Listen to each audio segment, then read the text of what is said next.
Nearly 40 years after leaving the White House, Jimmy Carter's legacy is still building. It is nearly 94 degrees outside. What are you doing here? Well, I'm building habitat houses. With his wife, Rosalind, President Carter has put in 34 years, helping make more than 4,000 homes in 14 countries. I understand that you and Mrs. Carter renovated your home, the two of you. Did you use the skills of Habitat to do your... Absolutely, yeah. What did you do? Well, we contracted with a carpenter, and he didn't show up when he said he would.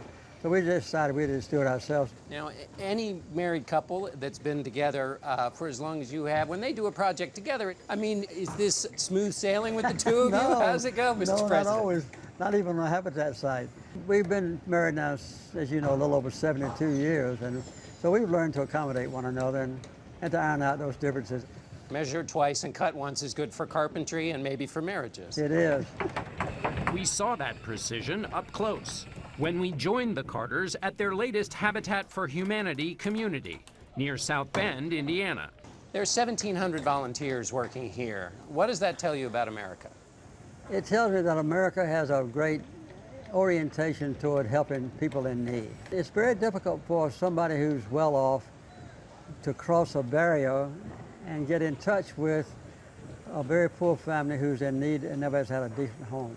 But Habitat provides that avenue very automatically. In the process, inspiring others to come out swinging, like comedian David Letterman.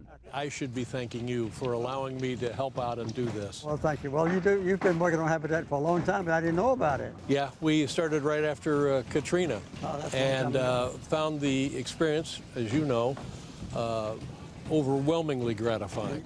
He credits President Carter. Seeing him and being here on these builds is such a lovely break from the cynicism of life, because just listen to this. It's delightful. You're not just taking out a little tack hammer. You're down in Houston. You're in the suit mucking out the the soggy insulation. Is this? Yes, it was a mistake. There's no getting around it. It was a job for a younger, braver man. But yes, we were doing it. When you're hammering, are you taking more care than if you were building something in your own backyard? Yeah.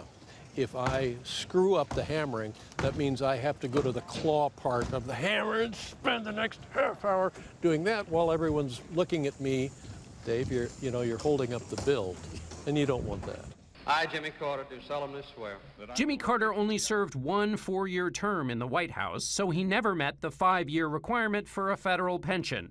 But he isn't planning on retiring. Already a former president for longer than anyone in history. You said you thought that telling the truth was important when you were president, but you seem to suggest it might not be so important to the presidency. Well, that seems to be the case now. You know, I think it's well known that the incumbent president is very careless with the truth. Telling the truth has been pretty deeply ingrained in me, and I think that makes it even more deplorable to me to see that it's been abandoned by some people.